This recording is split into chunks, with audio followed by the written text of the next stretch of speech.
कहते हैं जब 2 या 2 से ज़्यादा प्रोडक्ट प्रोड्यूस हो जाते हैं ना, तो उनमें ये प्रॉब्लम आती है कि उनको किस बेस पर डिवाइड किया जाए। अगर तो क्वेश्चन में मेंशन है, जैसे अभी तक क्वेश्चन में आ रहा था कि 100% इसका करना है, 10% इसका करना है, अगर क्वेश्चन में मेंशन ना हो तो उस केस में आप क्या करोगे? उस केस में ये कहता है if specific information is not provided then factory overhead should be divided on the basis of wages.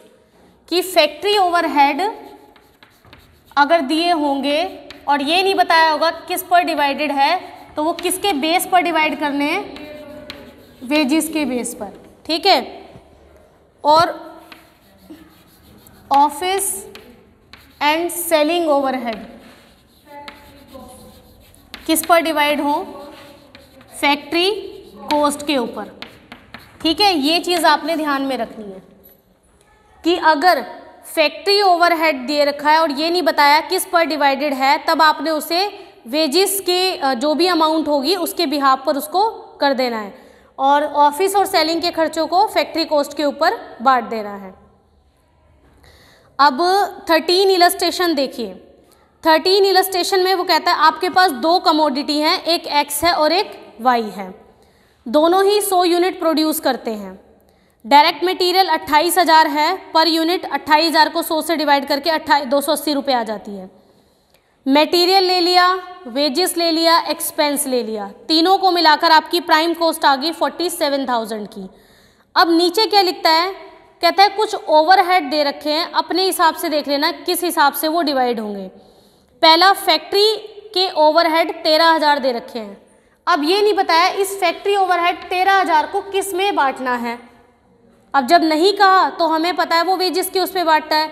अब एक्स के वेजेस कितने हैं बताना? 16,000 के। एक्स के वेजेस 16,000 हैं और वाई के 10,000। हमने इसकी रेशो बना ली 8:5। इसका मतलब इस 13,000 को हमने किस रेशो में बांटना है? 8:5 में। तो 8 5 13 हुआ, 8,000 और 5,000 आ गए, ठीक है। हमने लिख दिया 8,000 और 5,000। फिर ऑफिस का 7360 अमाउंट है, मतलब ये वाले जो खर्चे हैं वो 7360 है। अब ये नहीं बताया किस में बांटने हैं, तो हम इसे किस में बांटेंगे? फैक्ट्री कॉस्ट में, यानी कि वर्क कॉस्ट में। जब इस 8,000 5,000 को लेने के बाद आपकी वर्क कॉस्ट आ गई 55,000 रुपये और 37,000 रुपये। इसका मतलब आप इस 7360 को 55,000 और 37,000, रेशो बनी 55:37, आपने इसमें बांट देना है। ऑफिस का आने के बाद आपकी कॉस्ट ऑफ प्रोडक्शन निकल आई। उसके बाद वो कहता है प्रॉफिट जो हो वो 25% हो सेल का। अब इस क्वेश्चन में प्रॉब्लम ये है कि सेल नहीं दे रखी हमें तो कॉस्ट के ऊपर ही निकालनी है, ठीक है। जब सेल मेंशन ना हो तो आप क्या करोगे? आपका माइनस करके कॉस्ट कितनी बन गई? 75 रुपीज़। आप कॉस्ट का 25 में 75 कर दोगे, आपका प्रॉफिट निकल आएगा, और जब प्रॉफिट ऐड कर दोगे तो आपकी क्या आ जाएगी? सेल निकल आएगी। अब जो आपका इलस्ट्रेशन नंबर 14 है वो मोस्ट इम्पॉर्टेंट है, मतलब एग्जामिनर इसको अगर कुछ नहीं डालेगा तो ये वाला क्वेश्चन तो डालेगा हर बार है। ये तो नाम चेंज होके आ जाता है, दिया होता सब ऐसे ही है। तो इस क्वेश्चन को आपने बहुत ध्यान से समझना है और डिटेल में समझाऊंगी मैं इसको।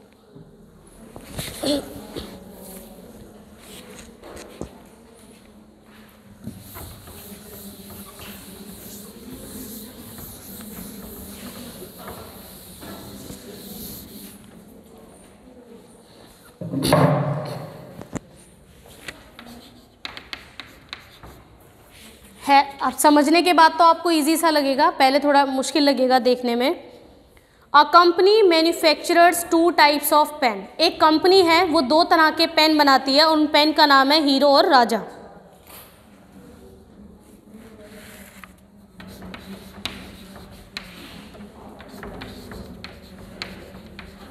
इनके 2-2 कॉलम बन जाएंगे, ठीक है। एक टोटल का और एक पर यूनिट का,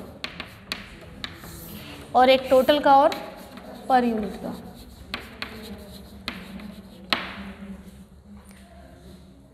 दो तरह के पेन बनाती है, दोनों के नाम लिख दिए मैंने, टोटल और पर यूनिट लगा दिया। कहता है इनके जो डायरेक्ट मटेरियल है वो 1,30,000 रुपये हैं, बट 1,30,000 किस रेशो में, कुछ बताया ही नहीं इन्होंने। तो नीचे हम एडजस्टमेंट पढ़ते हैं।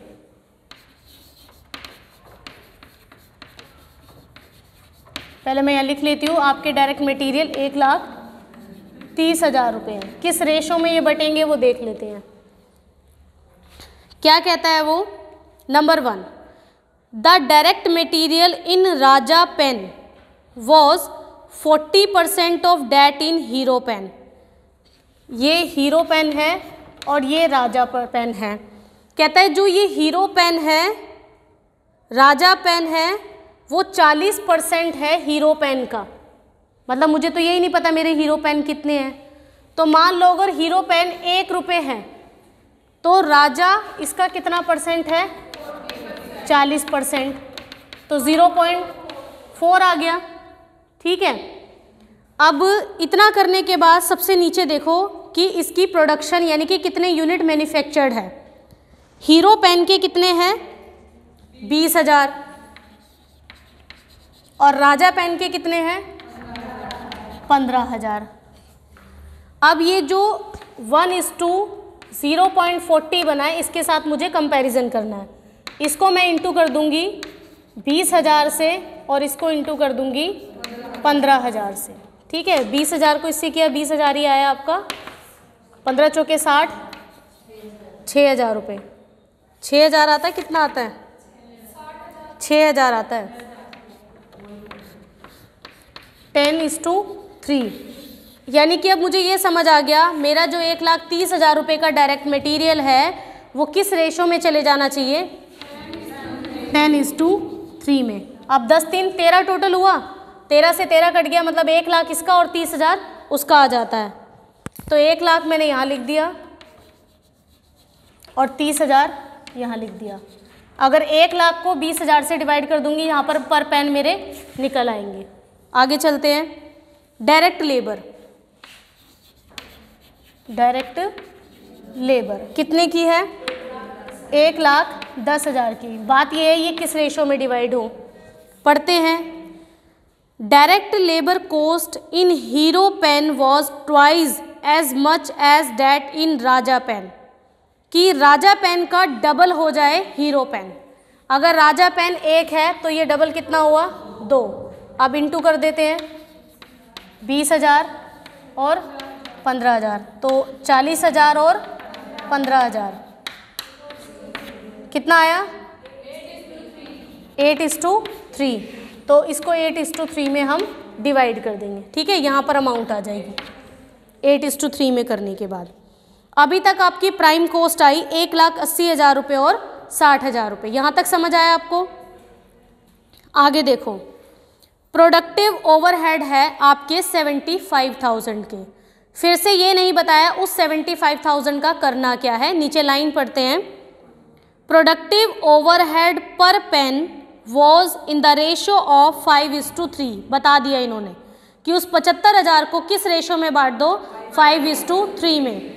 तो 5:3 में हमने इसको डिवाइड कर दिया। ठीक है, आपके पास प्रोडक्टिव ओवरहेड लेने के बाद वर्क कॉस्ट निकल आती है।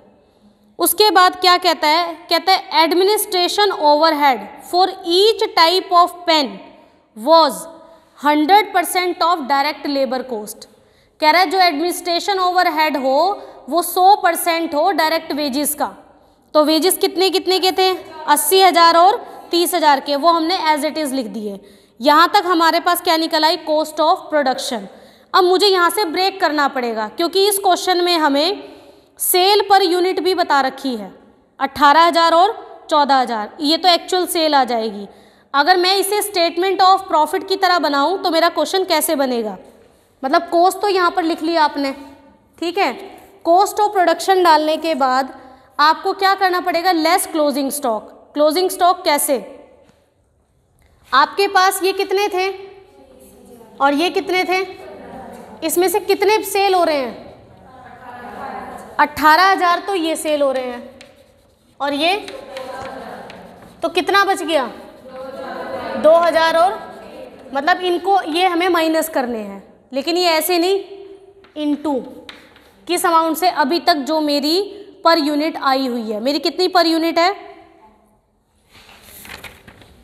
आपकी है 15.34375 और इसकी कितनी है 7.875। समझ आई ये बात। इसको इससे इंटू कर दोगे, आपका क्या आ जाता है यहाँ पर 30,687.50 और उसका 7,875। और बहुत मेहरबानी होगी कि इसको यहीं पर डिवाइड मत कर देना, क्वेश्चन गलत हो जाएगा आपका। उन्होंने डैश लगा रखा है ना, इसलिए लगा रखा है क्योंकि सेम अमाउंट है, अभी सेम पर यूनिट है आपकी। ये तो अब आपके आगे कॉस्ट ऑफ गुड्स सोल्ड। उसके बाद सेलिंग के लिए क्या कहता है वो, सेल तो उसने बता ही दी 18,000 और 14,000 है, तो 18,000 और 14,000 लिख दिया हमने, लेकिन उसके बारे में भी कुछ कहा हुआ है। Selling at administration overhead was 1 पर पेन, 1 पर पेन। वो तो एक पेन कितने का था 18,000 का और दूसरा कितने का था 14,000 का, 15,000 का। तो 1 पर पेन मतलब उसकी पर यूनिट बता रखी है और 18,000 और 15,000 हमने लिख दिए।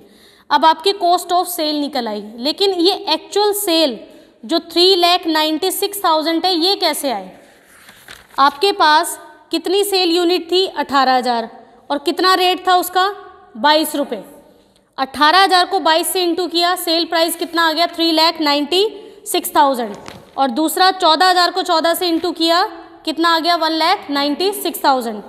अब सेल में से कॉस्ट ऑफ सेल माइनस कर दोगे तब आपका क्या निकल आ जाएगा, प्रॉफिट निकल आएगा। ठीक है, वीडियो रोक दो।